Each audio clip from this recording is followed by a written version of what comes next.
All right, let's go ahead and we'll bow for a word of prayer, and then we'll go ahead and begin learning Joshua chapter 10. So let's pray and ask the Lord to bless them. Father in heaven, Lord, we thank you, God, for the opportunity we have to study the Word of God. And I pray that we would learn the biblical truths that you taught Joshua and the children of Israel, and the truth that hasn't changed that we need to apply to our lives today. And so, Lord, I pray that we would be submissive to the Word, and that the Word would do the work in our hearts. And we confess our sin against you, Lord, and ask that you forgive us and cleanse us, I pray.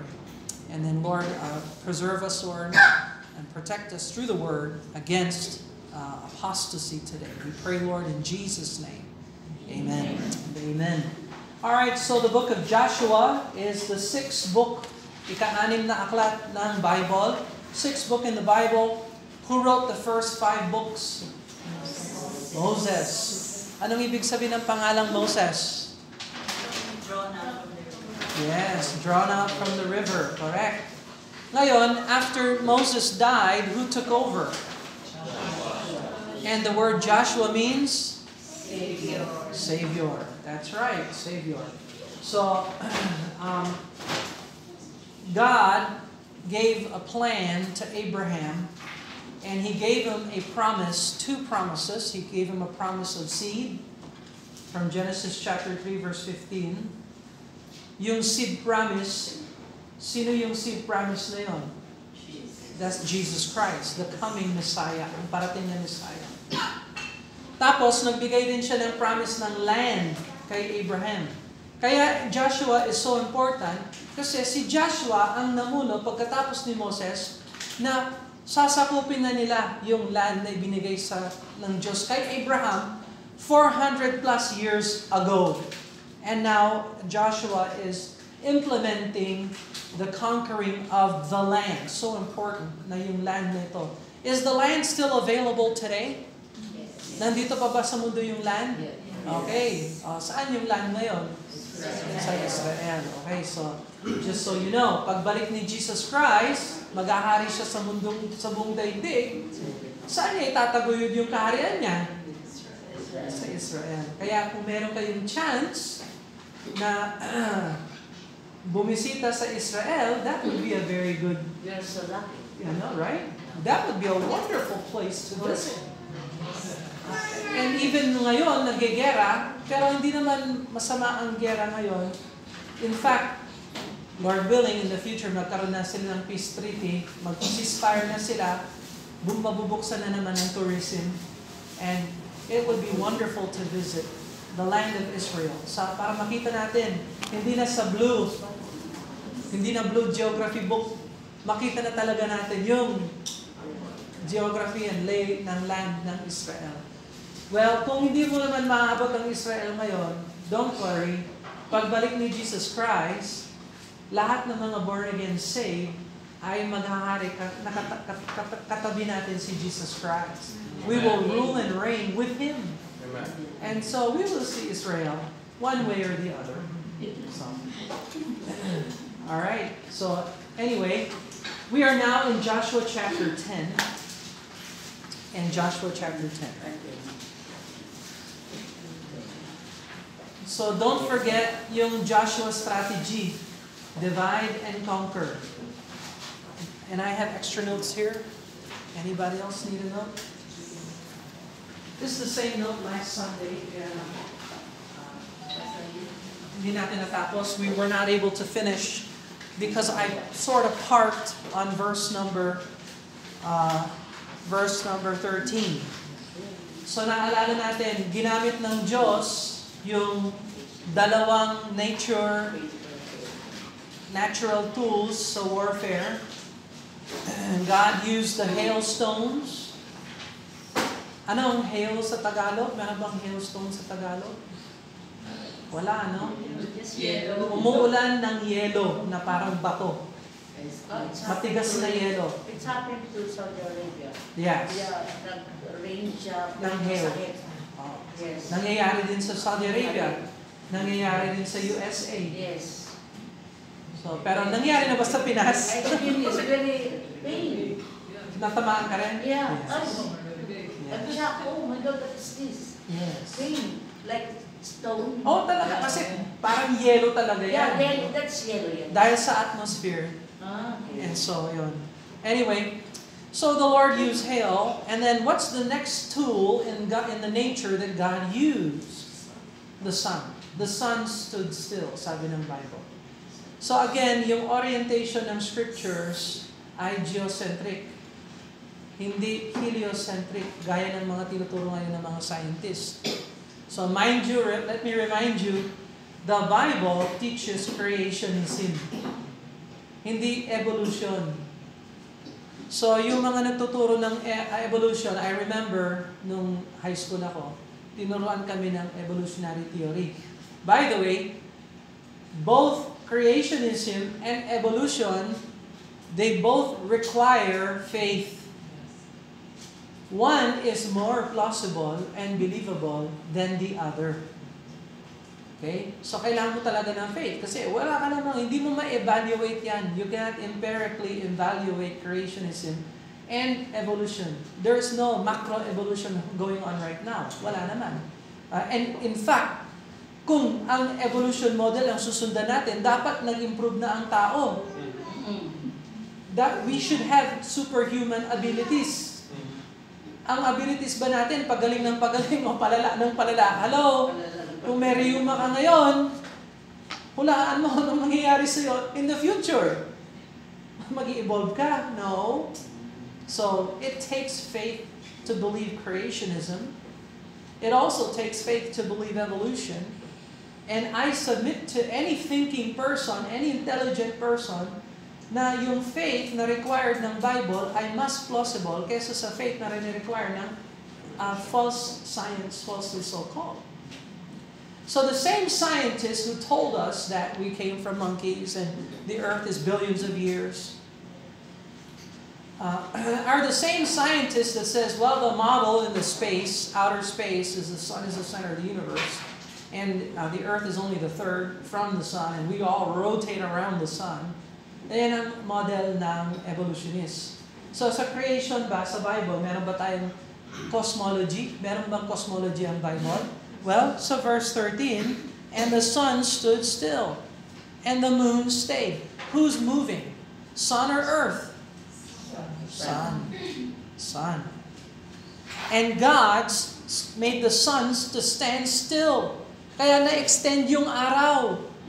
Okay? And so on and so forth. So, but I won't go into it now. We'll visit the topic of heliocentricity in the future. Pero sa ngayon, let's move on to Joshua's plan. So, tingnan mo yung plan ni Joshua. Sabi ng Diyos, conquer the land. Ang laki ng land. How do we conquer the land? We'll start with the center campaign. We destroy Jericho, tapos Ai, tapos southern campaign. Ngayon, yung 5 na mga kaharian ng southern campaign.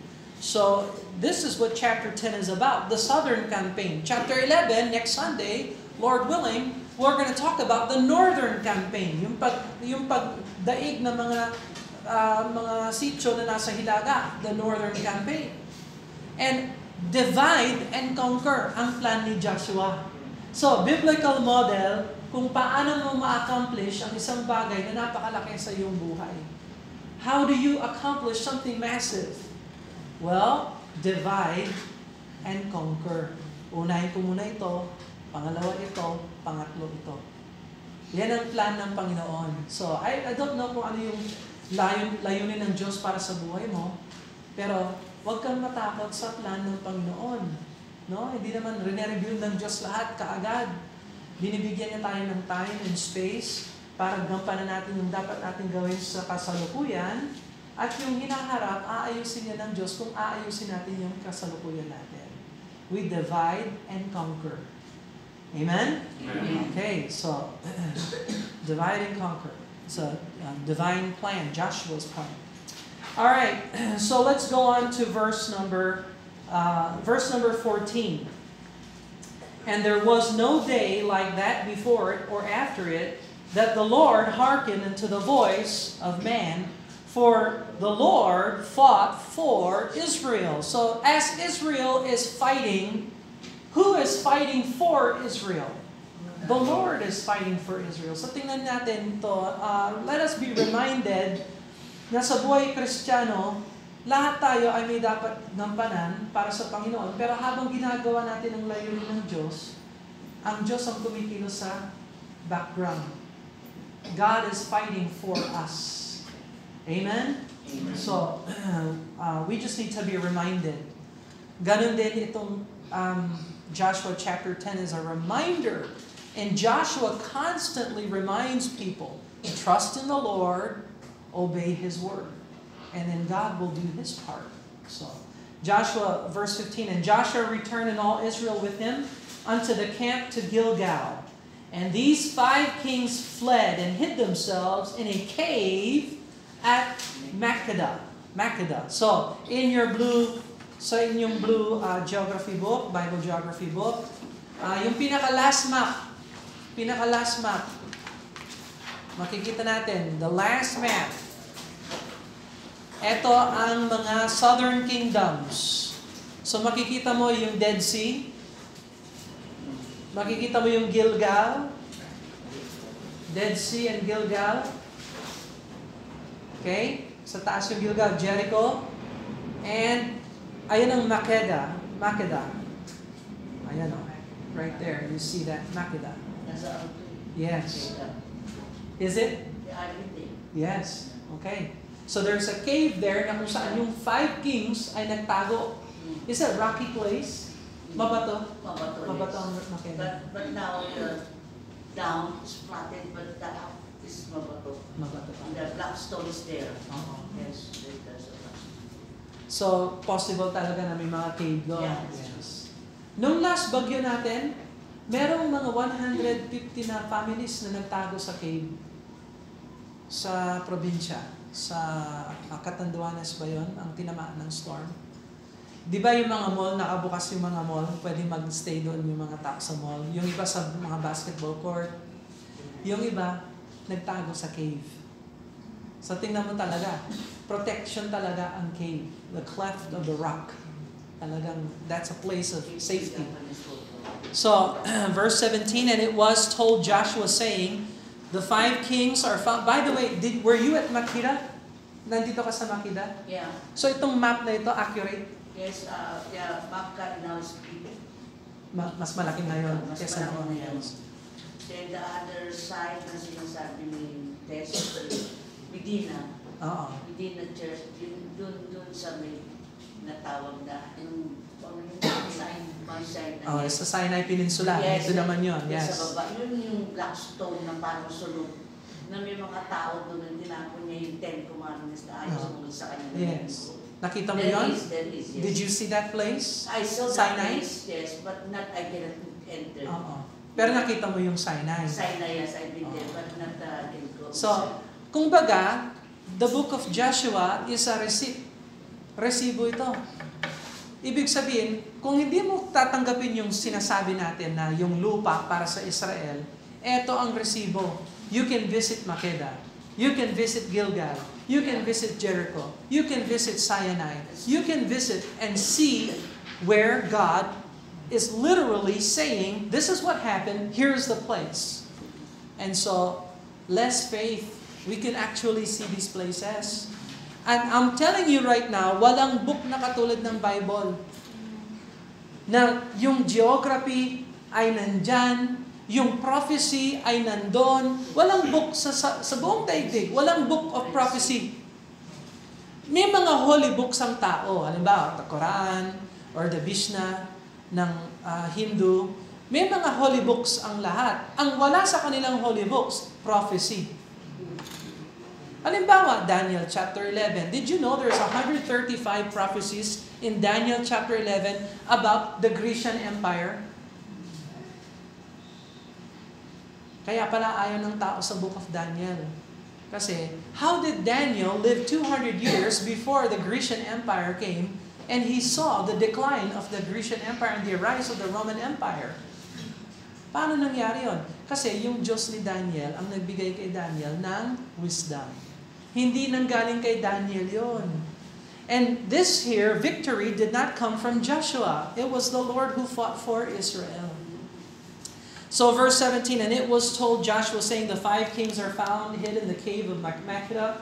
And Joshua said, roll the great stones upon the mouth of the cave, and set men by it, for to keep them. And they stay not, but pursue after your enemies, and smite the hindmost of them, and suffer them not to enter into their cities. For the Lord your God hath delivered them into your hand. And it came to pass, when Joshua and the children of Israel had made an end of slaying them in a very great slaughter, till they were consumed, and the rest which remained them entered into the fenced cities, and all the people returned to the camp to Joshua at Makkedah in peace, none moved his tongue against any of the children of Israel. Then said Joshua, open the mouth of the cave, and bring out those 5 kings unto me out of the cave. And they did so, and brought those 5 kings unto him out of the cave. And the king of Jerusalem, the king of Hebron, the king of Jarmuth, the king of Lachish, the king of Eglon. So tingnan mo yung map. Do you see these places? Do you see where is Jerusalem? Ayan, so yung king of Jerusalem, nahuli. Si Adonizedek, yung king of Jerusalem. Then, Hebron. Saan yung Hebron? Nandun sa ilalim, katabi ng Makkedah. Ilalim ng Bet-zur. Hebron. And, let's see, Jarmuth. Saan yung Jarmuth? Ayun. Sa taas ng Makkedah, yung Jarmuth. And that would be si Piram, si King Piram yan. Si King Hoham, yung Hebron. Lachish. Nasaan yung Lachish? Ayun, katabi ng Makkedah. Lachish. By the way, pupunta ka sa British Museum ngayon, makikita mo yung wall ng Lachish na nakaukit yung mga digmaan ng Lachish. So, kumbaga parang fingerprint ng Panginoon sa kapanahonan natin. If you don't believe the Bible, you can believe the wall at Lachish in the British Museum.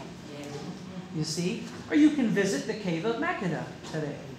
And so on and so forth. Then there's the king of Eglon. Saan yung Eglon? Ay, king of Eglon. Yun, yung Eglon. May question mark kasi hindi naman sure yung geographer na talagang nandoon. But estimate lang yan. And anyway, that would be Debir, the king of Eglon. Alright, verse 24. And it came to pass that when they brought out those kings unto Joshua, that Joshua called for all the men of Israel, and said unto the captains of the men of war, which went with him, come near, put your feet upon the necks of the kings, of these kings. And they came near and put their feet upon their necks of them. And Joshua said unto them, fear not, nor be dismayed, be strong, and being of a good courage. For thus saith the Lord, to do all your enemies against whom ye fight. And afterward Joshua smote them and slew them, and hanged them on 5 trees. And they were hanging upon trees even until the evening. And it came to pass, at the time they were going down of the sun, that Joshua commanded, and they took them down off the trees, and cast them into the cave wherein they had been hid, and laid great stones in the cave's mouth, wherein it remains even until this very day, until the day that Joshua was writing down his book and rehearsing the history of the defeat of the 5 kings. Verse number 28 hanggang verse 38, ito yung mga additional cities na daig nila sa southern campaign. These are more cities in the south that they were able to defeat. Verse 28, the day of Joshua took Makkedah and smote it at the edge of the sword. By the way, is it important to study the cities and to look at the geography map? Okay, so ang karaniwan sa mga churches ngayon, ayaw mag-aral ng salita ng Diyos. Gusto nila yung mga moral lessons, moral truth, pero pagdating sa Bible geography, tameme. Okay? We are a biblical church. We believe the Bible. And so kung yung information ay nasa Bible, it's important to at least study and at least take a look at that. Okay?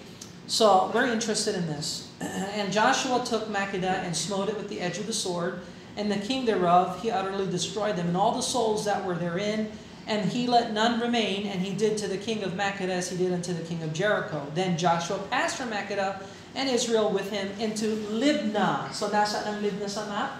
You see Libnah? Sa taas ng Lachish is Libnah. So there you have Libnah, and fought Libnah. And the Lord delivered it also, and the king thereof, into the hand of Israel, and he smote it with the edge of the sword. And all the souls therein and all the souls that were therein, and he let none remain in it, but unto the king thereof he did, unto the king of Jericho. And Joshua passed from Libnah, and all Israel with him, unto Lachish, and encamped against it, and fought against it. And the Lord delivered Lachish into the hand of Israel, which he took on the second day, and smote it with the edge of the sword. And the souls that were therein, according to all that he had done to Libnah. Then Horam, king of Gezer, came up to help Lachish. So ito naman si Horam, king of Gezer. So yun ang Gezer sa taas. Nakikita niyo sa map yung Gezer. Okay? And so Gezer came up to help Lachish. And Joshua smote him and his people and left him, none remaining. From Lachish, Joshua passed on to Eglon. So balik naman siya sa Eglon. And all Israel with him. And they encamped against it and fought against it. And they took it on this day and smote it with the edge of the sword. And all the souls that he utterly destroyed that day, according to all that he had done to Lachish. And Joshua went up from Eglon with all Israel unto Hebron. So you know Hebron? And fought against it, and they took it and smote it with the edge of the sword, and the king thereof, and all the cities thereof, and all the souls that were with him, left none remaining according to all that he had done to Eglon, but he destroyed it utterly, and all the souls that were therein. And Joshua returned with Israel, with him to Debir, and fought against it. So yung geography ng Debir, questionable, pero nandun sa ilalim. And fought against it, and he took it, and the king thereof, and all the cities thereof, and he smote them with the edge of the sword, utterly destroyed the souls there that were therein, and left nothing remaining. And he had done as he had done to Hebron, so did he to Debir. And the king thereof had done also to Libnah and to her king. So Joshua, ito yung conclusion. All the southern cities are destroyed. So Joshua smote all the country of the hills, and of the south, and of the vale, and of the springs, and the kings, and he left none remaining, but utterly destroyed all that breathed, as the Lord God of Israel commanded. And Joshua smote them from Kadesh Barnea even unto Gaza. So we need a bigger map for that, from Kadesh Barnea unto Gezer. So saan ang Kadesh Barnea? Tingnan mo ang Kadesh Barnea to where? To Gaza.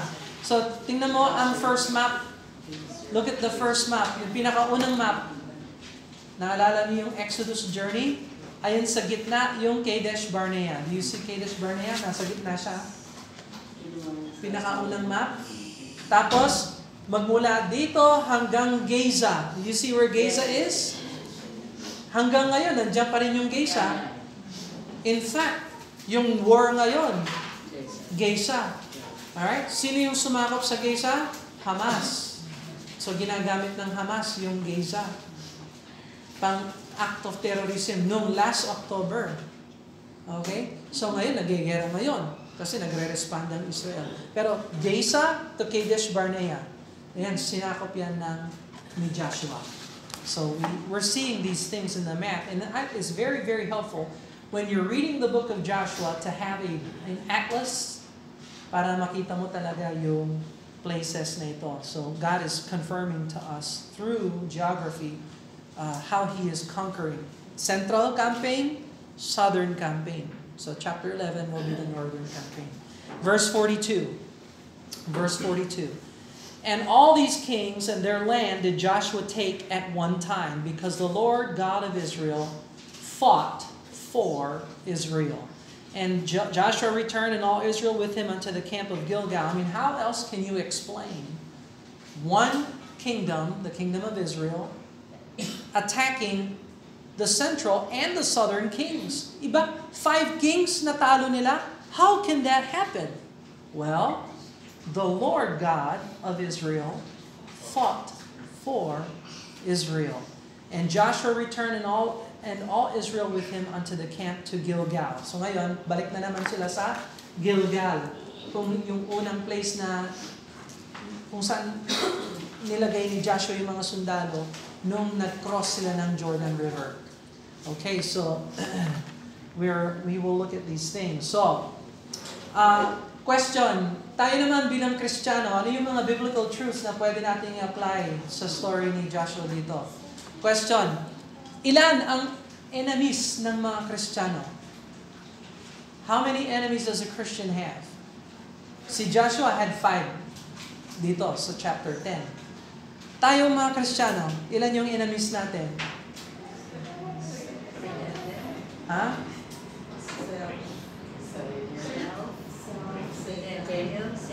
Wait, ilan yung enemies natin? Isa lang. One. Only devils or... We have 4 enemies? Huh? Ourselves. How many enemies? Okay. Pangalanan nga natin yung enemies natin. Baka hindi nyo alam, ha? Number 1, Satan. Agree? Is that right? Yes. Number 1, enemy natin, Satan. Ha? Pag hindi mo enemy yan, kaibigan mo yan. Lagot ka. Huwag mong kaibiganin si Satan. Satan. Number 2. Ano yung sakop kay Satan? Ano yung pinamamahalaan ni Satan ngayon? Yung sistema ng world natin. Did you notice kung gaano kasama at kabobo at kasama ang mundo natin? Did you notice that? We are in the Yes. world. Yes, we are in a sinful world. Punong-puno ng kasamaan ng world natin. Bakit? Pagdating sa linggo, ang trato ng mundo ay it's just like any other day, ang Sunday. Kasi yung mundo natin, hindi naman sakop ni Jesus Christ. Hindi pa. Eventually, Jesus will come back and He will rule and reign over the world. Pero wala pa yan ngayon. So, Satan is our enemy. The world system. Hindi naman yung world ang kalaban natin na yung nature o yung mga tao ng world. That's not our enemy. Ang lakad ng mundo, yung filosofiya ng mundo, yung pag-iiral ng kamunduan, yan ang kalaban natin bilang Kristiyano. That's our enemy number 2. Number 3, flesh, self. Yan ang kaaway talaga natin, self. So, kung may problema ka, tumingin ka sa salamin. So, anyway, syempre, ang tendency natin bilang flesh, kung maayos lang nitong taong ito, ang sarili niya, okay ako. No, hindi yan pwede. It will never work. Kasi ang number 1 problem, hindi siya. Ako, you. I have to fight me. I have to change. So, ilan na yan? 3. So, the devil, the world, the flesh. Any other enemy? Okay, sapat na yan, no? Plenty na yan. That's plenty. I'm sure we can come up with more. But, generally, pwede mong i-categorize ang mga kalaban natin in 3 category. Satan or demonic or spiritual problems. Worldliness, love of the world, love of money, pleasures of life, entertainment ng mundo, just worldliness. By the way, I was just listening. Nakaka-grieve talaga sa puso ko. Nag-visit ako ng mga kabataan. May nagkakaraoke ng mga kabataan. Ladies, no, girls. Ang inaawit nila, yung awit ni Bruno Mars, yung Versace on the floor. Hubarin, hubarin, hubarin, sabi nila. Inaawit ng mga minor de edad na nagkakaraoke sila, nag-good time naman sila. They're wanting to entertain themselves. But they're singing about lewdness, lewd acts of taking it off for me. And the world doesn't care. Yung lipunan natin ngayon, sabi mo, mga bata, huwag niyong awitin yan. Sasabi nila, may karapatan sila. Nag-good time sila. Hindi ka naman nila inaasal. Pabayaan mo sila. Question, pabayaan mo yung mga kabataan umawit ng kalaswaan, okay lang sa'yo? Okay yan sa'yo kasi malaswa ka rin. Do you understand that?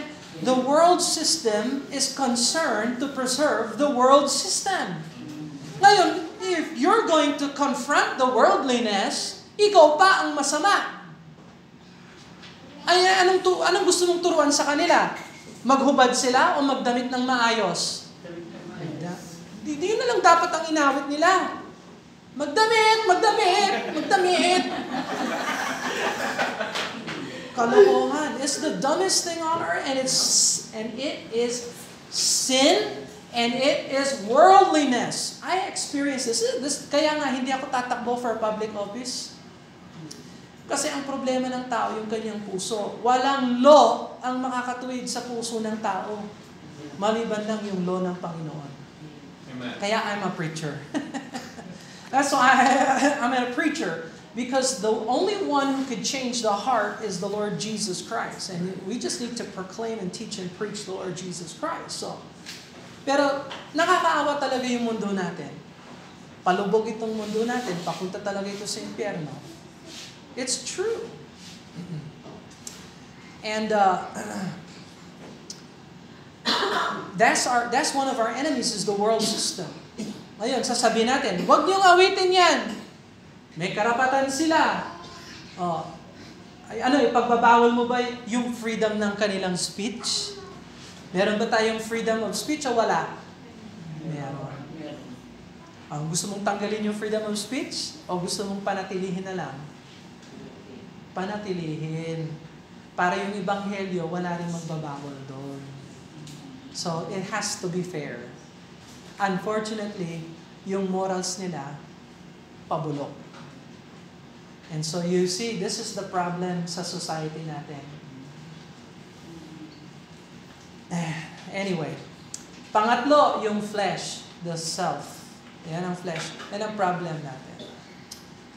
Gigising ka, isang araw magandang pakiramdam, everything's good. Next day, hindi naman garantisado.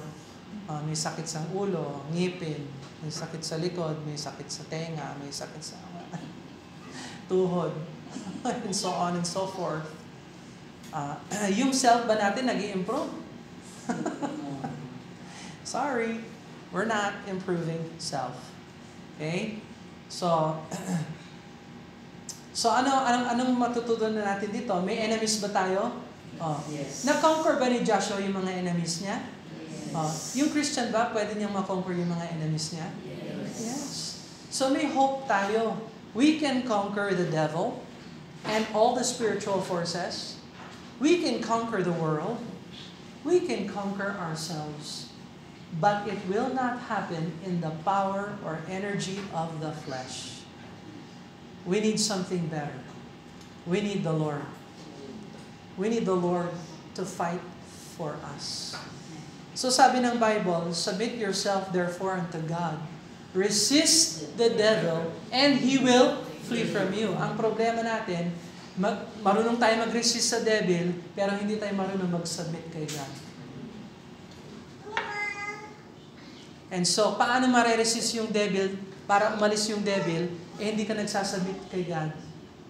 Ano yung mga bagay sa buhay natin na hindi pa natin nasusurrender sa Diyos? Kayo na sumagot nun. You answer that. So maraming nag-church. Milyong-milyong mga religious people sa Pilipinas. Bakit bulok pa rin ang Pilipinas? Kasi mga nag-church hanggang pakitang tao lang. Walang tunay na relationship sa Panginoon. Yung Word of God, hindi gustong pag-aralan. So, pag nag-quiz tayo, alam niyo na kung nasa ng makina? Yes? Okay. Baka mag-pop-quiz ako. I don't know. Next week. Let's pray. Father in heaven, we thank you, Lord, for your love for us. We thank you that we have a chance to study the greatest book on earth and to see the geography of it and to know the lay of the land and to rejoice in the victory that you gave to Joshua. Father, we have enemies in front of us, Lord. We have the world, the flesh, and the devil. And we have no power to defeat our enemies, but we know who can defeat the enemies. And we trust in the Lord Jesus Christ. He's our captain. He's our Lord. He's the one who works behind the scenes, and we trust in Him, Lord. And we thank you for this reminder in Jesus' name. Amen. Amen. God bless you, brothers.